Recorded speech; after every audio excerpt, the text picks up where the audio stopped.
For 2024, the Chevy Trailblazer has been leapfrogged by the Trax and is now the smallest gas-powered SUV in the Chevy lineup. 2024 is also the refresh year for this Trailblazer, so we're going to go through what's new for this year, and as always, we're going to go through it from the outside in and talk about what it's been like to live with for the past week. Let's go ahead and take a look.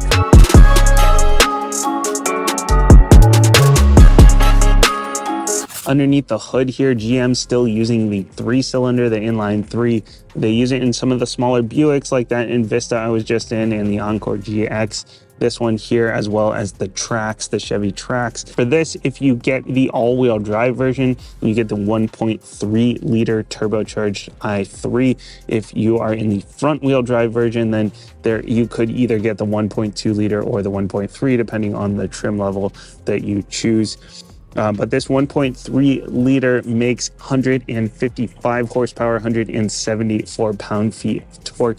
Not exactly blazing trails, not exactly blazing anywhere in this, but it is plenty peppy, plenty quick enough. We'll talk about that during the driving portion. From the side here, nice and compact, 174 inches long.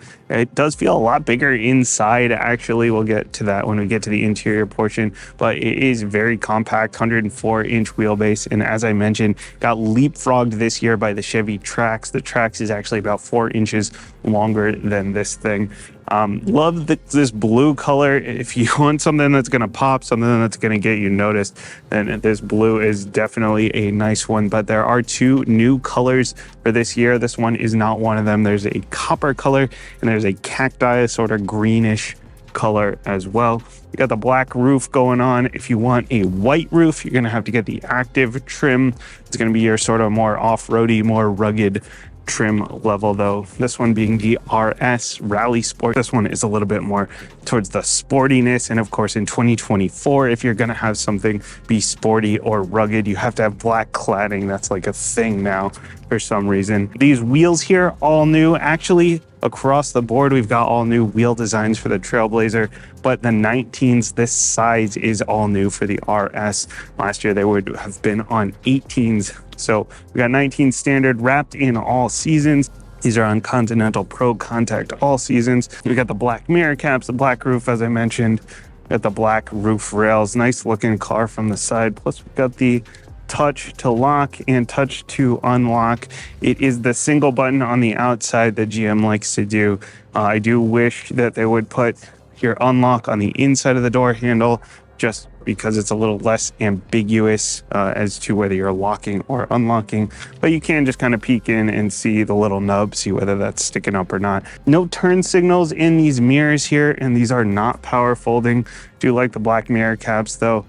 They are heated. It has blind spot monitoring, but that is part of a safety package that is not standard, unfortunately. But I would definitely recommend adding that in. There's sort of an interesting note in terms of Chevy and their sizing. As I mentioned, the Trax leapfrogged this one in terms of overall size. The Equinox is one of very few crossovers nowadays where it actually got smaller as the generations went on. This Trailblazer, if you look back at the original Trailblazer in the early 2000s, it's actually about 1.5 feet longer than this thing. So this is another one that did get smaller as well, and it got massively smaller than the original Trailblazer. It's kind of an interesting little tidbit. Up front here in the front fascia is where we're going to see a lot of the changes for the 2024 model year. I can get you a side-by-side here with the 2023. I love this grille. It's nice and open and functional. The active shutters in there. We got the intercooler poking in. If you look through down here, got this sort of splitter looking thing for a little extra added arrow going on. That is new for this year. I love the design through here. The black bow tie. We've got the contour up through the hood. Really nice looking front end. Chevy does a great looking front end. You got the full LED headlights, and that is no matter what trim level you're in. The auto high beams are an added package on this one. The LED daytime running lights are standard on the RS. They are not standard in the lower trim levels though. But no parking sensors, no front camera going on this one in the front end, but really nice looking front fascia here. Back end here, some more updates again for 2024 with the rear fascia as well. Hopefully I can get you a side-by-side here with the 2023. Love this sort of design going on down here. what they've done to integrate the exhaust. It's sort of like a fake carbon fiber sort of look to it. It's clearly plastic, but fake carbon fiber. We do have sensors back here. We got a rear camera back here as well. Another black bow tie. This one is the all-wheel drive version, as noted, and this one comes standard with those black badges. That is not like an added package. A lot of times for the black bow tie and the black badges, you do have to add a package on top, but that is standard for the RS, the Rally Sport here. LED taillights on this one, standard for the RS, not standard on the lower trims. Halogens on the lower trims. We've got the brake bar up here as well, and we do have a rear wiper. Love to see that when we're in this sort of flat back sort of crossover or hatchback territory. This one does have the power liftgate option. Love to see that. And there's even a little logo that'll project down below so you know exactly where to put your foot. Love to see that. Opens up into quite a bit of space, just about 25 cubic feet. And we've got a couple of hooks all around.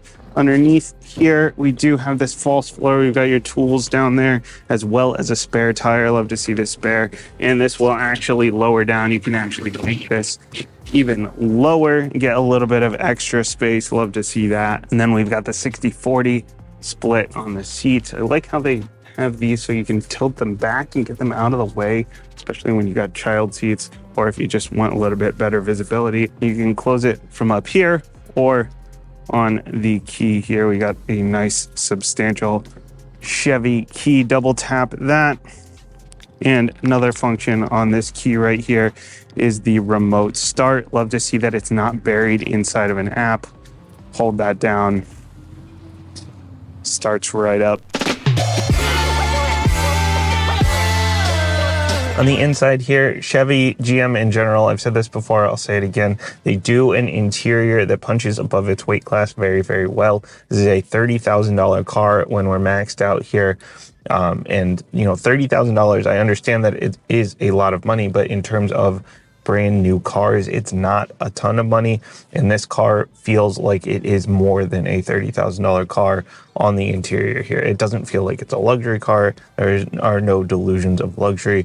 But the material choices, generally speaking, the layout, everything is very well thought out, and the materials are nice enough that it feels like it is more than a $30,000 car. This one does have a few options on it, but most of this stuff in here is standard. I'll go through what all that is, but the new thing for 2024 is going to be this infotainment here. Now we have, instead of the 7 or 8 inch screen that we had last year, or in the beginning of the second generation here, this facelift gets the 11-inch infotainment. And instead of like this sort of centered and tilted up kind of thing, now it is tilted toward you. It's sort of a little bit more integrated and tilted towards you, and combined with the gauge cluster, it still has the big tacked on iPad thing going on, and it is a little bit far. That's really my only complaint with it, is that it's a little bit far. I know I'm on the shorter side. I'm only 5'7" here. Maybe if I just move my seat up a little bit more, but if you don't have particularly long arms, that is one thing that, you know, I do have to reach a little bit for it. But it is a simple infotainment system. Android Auto, Apple CarPlay are both standard wireless, which is nice because, you know, it doesn't matter what trim. Even if you're getting the $23,000 version of this car, you still get wireless Android Auto, Apple CarPlay. You've got your vehicle settings in here, sort of your standard stuff. You got all your vehicle settings in here, your safety settings. There's a teen driver setting. GM does a teen driver setting where you can set up what features you want to have on when your teen driver is getting in the car, pair it to their key. Love that they have that. There's a little bit of extra information, vehicle information, in terms of like your fuel economy and your coolant temperature, your battery voltage. You have to go through the infotainment here if you want to put that into your gauge cluster. And then you've got some climate controls in here, but you also have the climate controls down here, physical knobs and buttons. So love to see that that's down here. This one does have the auto climate optioned as part of the convenience package. So if you have the manual adjust, it's going to be a little bit different. And then the gauge cluster, they kept really simple. You got the tach with the speed in the middle of it, whether you're in two-wheel drive or all-wheel drive, your coolant temperature, It'll show you how far you are behind someone in terms of seconds, which is a nice little sort of safety feature. As always, I have the kind of the top here is blocked off by the wheel, but there's not really anything super important up at the very top. No heads-up display here. Looking around, we've got the leather-wrapped steering wheel going on with the nicely laid out buttons. GM does a great job with the steering wheel. The adaptive cruise here is an option, but I like what they do. The little switches and the buttons makes it very simple to use. Some of your infotainment controls, and then you have more infotainment controls on the back here. I like the way they do that as well for your volume and your tuning on the back. You do have a heated steering wheel button. The RS gets the heated steering wheel standard. Don't love the gloss black down at the bottom. If you've seen any of my other videos, I don't like gloss black. That is the one material choice in here that I don't love, just because it gets so dirty and dusty so quickly. But it's not in like giant swaths. It's like a little bit down here, a little over there, a little over here. And mixed in with the red, it actually looks pretty good, at least when it's clean. The RS gets all this red trim. The Active gets you some yellow trim. And it's not like super bright. It's not super in your face, and it's sort of tastefully done. I really like the way they did that. And we got all the sort of leather wrapping on everything. It's in the doors with the red stitching, on the seats with the red stitching. Again, these seats are the standard RS seats. These are not upgraded seats. They're 8-way power adjustable, lumbar support, heated, no ventilation as an option, but these are comfortable. They're bolstered well. You do have a few plastics sort of around, but they're not really the big touch points. You got your buttons down here for your all-wheel drive, your sport mode. You can turn on your auto start stop, turn that on and off. We'll get into that a little bit during the drive, but the system works pretty well here. But that is an easy, but it is easy to turn it off with the button right there. Same with your lane keep, where it'll beep at you when you start getting out of your lane. Wireless charger is part of that convenience package. We got the big cup holders with a little phone slot, RS shifter, electronic parking brake. I love how they give you like a little bit of extra space down here. All the spaces where you can set stuff are all rubberized, so nothing's going to really shift around too much. I like that they did that. They put some extra thought into that. A little bit of space here. A lot more space under there, again, with more of that rubberized stuff down at the bottom. Up top, we got the auto dimming mirror, again, part of that convenience package. It's like $1,200 for that convenience package. Even without that, though, this is going to be a pretty nice interior. Like I mentioned, there's not a lot in here that's going to be part of that package, but like I mentioned, most of this stuff is standard. It really is a nice interior even without that stuff. Oh, the Bose sound system is an option on this one, the 7-speaker Bose sound system instead of the standard one. 7 speakers isn't exactly a huge, crazy surround sound, but it's not a huge space in here, even though it feels like a big space. So, you know, the sound system is totally fine. We got the big sunroof, $1,500 for the sunroof, but this thing is massive. I love this sunroof. I love when a sunroof is big enough for my kids in the back to get some light as well and be able to look up at the sky. Love to see that. Speaking of the back, 39 inches of legroom. So even though this car is on the small side, 39 inches of legroom is quite a lot. I wouldn't have guessed that it's quite that much, but I do fit back there totally fine. My kids in forward-facing seats fit back there totally fine. They've got the armrest in the center with the cup holders in it. They even have a 120 volt back there because of the convenience package. They also have some USBs back there that are standard. No vents or anything, no heated seats, anything like that. But generally speaking, just nice place to be back there, nice place to be up here. Just really well thought out. Everything is accessible. It's comfortable, except for maybe just a little bit closer. But generally speaking, just very, very nice interior.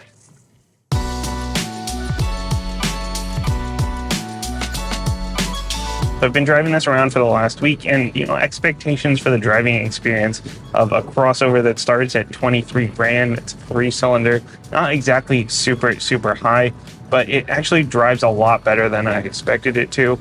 It rides a lot smoother than I expected it to. You know, we're on 19s, short wheelbase. Short wheelbase does help with maneuverability a little bit, especially in those tight spaces, but it typically does make the ride quality kind of suffer. But the it does ride really pretty well here. The 3-cylinder I expected to feel really underpowered, but it doesn't actually feel underpowered at all. It is perfectly fine. I have no problems merging onto the highway, no problems, changing lanes, passing people, anything like that. Even starting off the line, no problems at all with this. And the 9-speed auto has been working great. I think the gearing is a big thing that helps make it not feel super underpowered. And I haven't really had any problems with the transmission choices or anything like that. It really, it drives a lot better than I expected it to. In terms of fuel economy, it's actually pretty good for an all-wheel drive vehicle as well. 26 city, 29 highway. I've been getting about 25, 26, but I've been sort of on the throttle quite a bit here. So kind of pushing it a little bit more than you probably would in your normal daily drive. And there is a sport mode if it doesn't feel like it's quite quick enough, but honestly, I've been leaving it in normal mode and it has been absolutely fine. I mentioned the fuel economy. It does have the auto start stop feature. It does help with the fuel economy a little bit.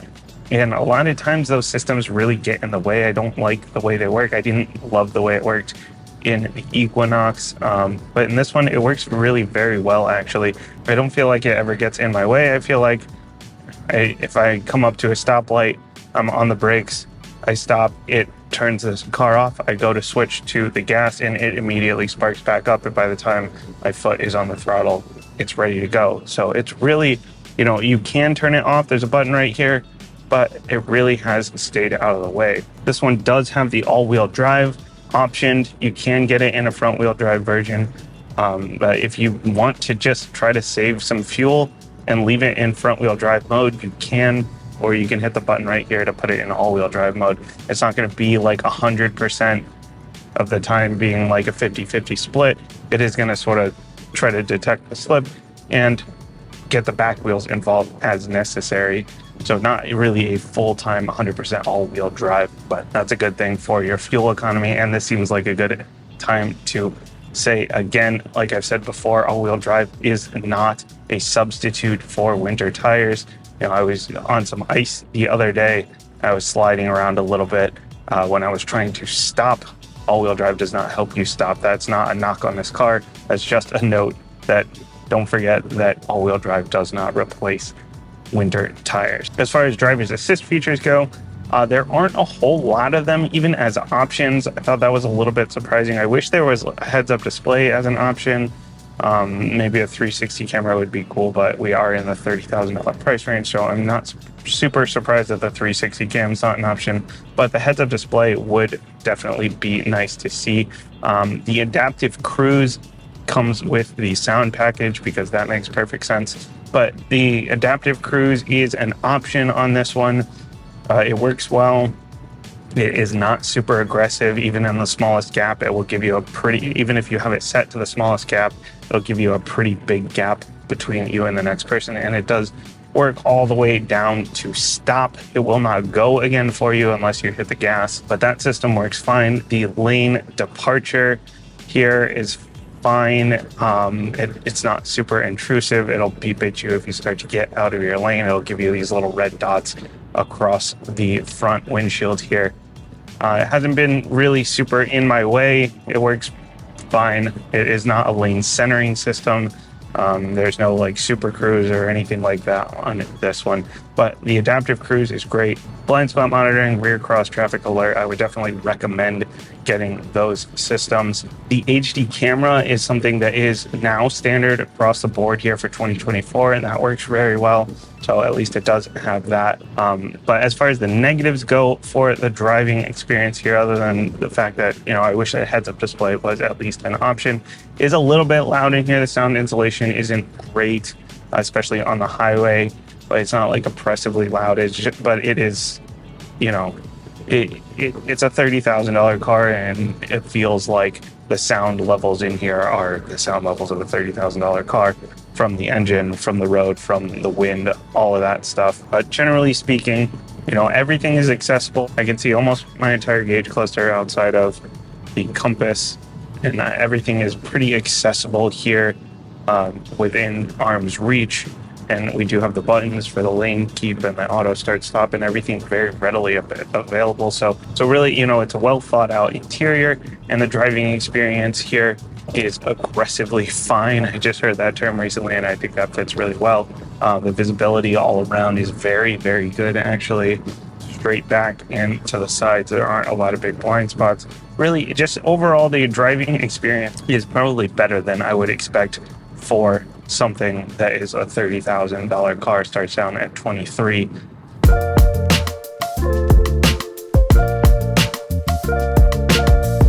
At the end of the day, we've got a great looking vehicle, especially with this 2024 refresh. It's compact yet remains spacious inside. The interior punches well above its weight class.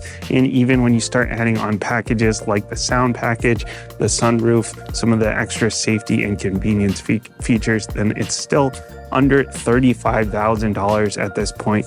Really a pretty good deal. It's not going to win any races with the 3-cylinder, but it is plenty peppy enough for a daily driver and for that around town kind of stuff. As always, thank you for watching. Make sure to hit the like and the share and all of the buttons, the YouTube buttons below. If I missed anything or if you have any questions, let me know down below, and I will see you next time.